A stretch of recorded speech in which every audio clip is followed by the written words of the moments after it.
Right పాస్మైలవరం పారిశ్రామిక వాడలో ప్రమాదానికి సంబంధించి పూర్తి డీటెయిల్స్ మా క్రైమ్ కరెస్పాండెంట్ శశి అందిస్తారు లైవ్ లో. శశి, ప్రస్తుతం తాజా పరిస్థితి ఏంటి? ప్రస్తుతం అయితే సహాయక చర్యలు కొనసాగుతున్నాయి. ఇప్పటి వరకు 10 మంది మృతి చెందినట్టుగా ప్రస్తుతం తెలుస్తున్నటువంటి సమాచారం. ఇందులో 5 మంది సజీవ దహనమైనట్టుగా కూడా తెలుస్తోంది. రియాక్టర్ పేలడంతో ఒక్కసారిగా కూడా ఈ పేలుడు సమయంతో ప్రమాదం జరిగినట్టుగా తెలుస్తోంది. మరోవైపు మంటలు కూడా పెద్ద ఎత్తున ఎగిసిపడుతూ ఉన్నాయి. ఎప్పుడైతే సమాచారం ఫైర్ సిబ్బంది అందుకున్నారో వెంటనే ఘటనా స్థలికి చేరుకున్నారు. సుమారుగా 8 ఫైర్ ఇంజన్లతో మంటలను పూర్తి స్థాయిలో అదుపు చేసేటటువంటి ప్రయత్నం చేశారు. ఎప్పుడైతే రియాక్టర్ పేలిందో ఒక్కసారిగా బాంబు పేలినటువంటి పరిస్థితి అక్కడ కనిపించినట్టు కూడా చెప్పుకోవచ్చు. అడ్మినిస్ట్రేషన్ బిల్డింగ్ తో పాటు ఆ తర్వాత ప్రొడక్షన్ కు సంబంధించినటువంటి బిల్డింగ్ అంతా ఈ పేలుడు దాడికి కుప్పకూలిపోయింది. ఎప్పుడైతే ఈ ప్రమాదం సంభవించిందో, పేలుడు సంభవించిందో, అక్కడే పనిచేసేటటువంటి కార్మికులంతా కూడా ఆ కుప్పకూలినటువంటి భవనాల కింద, శిథిలాల కింద చిక్కుకున్నట్టుగా తెలుస్తుంది. మరోవైపు ఈ పేలుడు దాడికి పెద్ద ఎత్తున మంటలు వ్యాపించడంతో ఆ మంటల్లో కొంతమంది చిక్కుకుని సజీవ దహనమయ్యారు. ఇప్పటి వరకు కూడా 10 మంది మృతి చెందినట్టుగా మనకు అందుతున్నటువంటి సమాచారం. ఇందులో 5 మంది కాలిన గాయాలతో అక్కడికక్కడే సజీవ దహనం అయ్యారు. ఇంకా మరొక 20 మంది వరకు కూడా గాయపడ్డట్టుగా తెలుస్తోంది.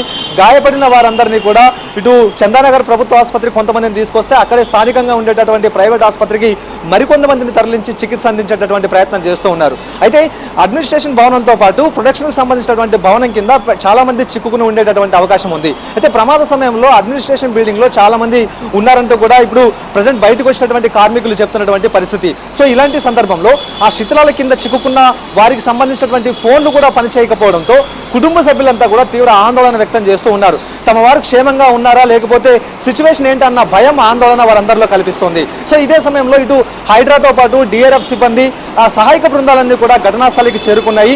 శిథిలాల కింద చిక్కుకుని ఉన్న వారందరినీ కూడా బయటికి తీసుకొచ్చేటటువంటి ప్రయత్నం చేస్తూ ఉన్నారు. భారీ క్రేన్లను తెప్పించారు.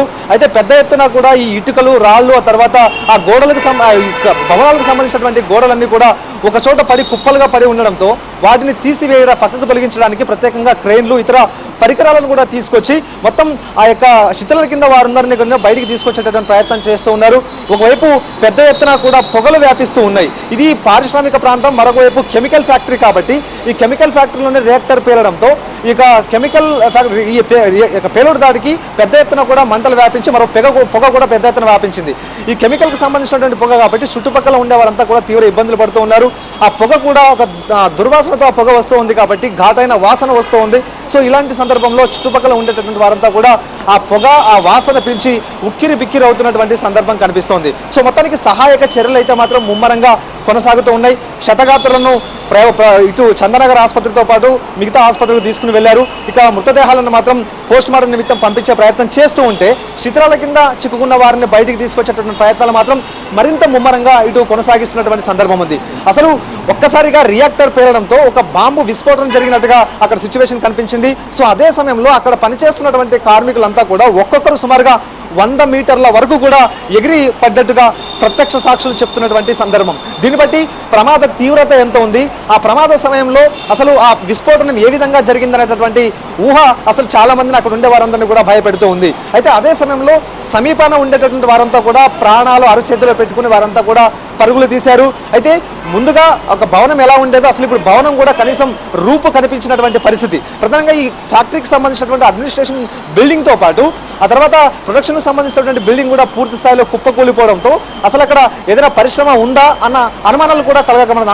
అంత భారీ స్థాయిలో ఈ విస్ఫోటనం జరిగిందంటూ కూడా చెప్పుకోవచ్చు. మొత్తం అంతా కూడా ఏదైనా ఒక బిల్డింగ్ను పడగొడితే, తొలగిస్తే అక్కడ శిథిలాలు ఏ విధంగా కుప్పగా పడి ఉంటాయో ప్రజెంట్ ఇప్పుడు అక్కడ అలాంటి పరిస్థితి కనిపిస్తూ ఉంది. సో కుటుంబ సభ్యుల రోదనలు ఒకవైపు కనిపిస్తూ ఉన్నాయి, మరోవైపు తమ వారు ఏమయ్యారన్న ఆందోళన మరోవైపు కనిపిస్తూ ఉంటే అధికారులు మాత్రం శిథిలాల కింద చిక్కుకున్న వారందరినీ కూడా బయటికి రప్పించేందుకు మాత్రం సకల ప్రయత్నాలు కొనసాగిస్తూ ఉన్నారు. సో మొత్తానికి సహాయక చర్యలు ముమ్మరంగా కొనసాగుతూ ఉన్నాయి. డిఆర్ఎఫ్తో పాటు హైడ్రా, ఇతర సహాయక బృందాల ఘటనా స్థలికి చేరుకుని ఒకవైపు శిథిలాల కింద చిక్కున్న వారిని బయట తీసే ప్రయత్నం చేస్తుంటే మరోవైపు ఆ మంటలు ఎక్కడైతే వ్యాపిస్తూ ఉన్నాయో ఆ మంటలను ఆర్పేటటువంటి ప్రయత్నం ఫైర్ సిబ్బంది చేస్తూ ఉన్నారు. మరోవైపు పెద్ద ఎత్తున కూడా పొగ వ్యాపిస్తూ ఉంది. ఈ ఘాటైనటువంటి వాసన వస్తూ ఉండడంతో చుట్టుపక్కల వారంతా కూడా ఉక్కిరిబిక్కిరి అవుతూ ఉన్నారు. శ్రీనివాస్, రైట్.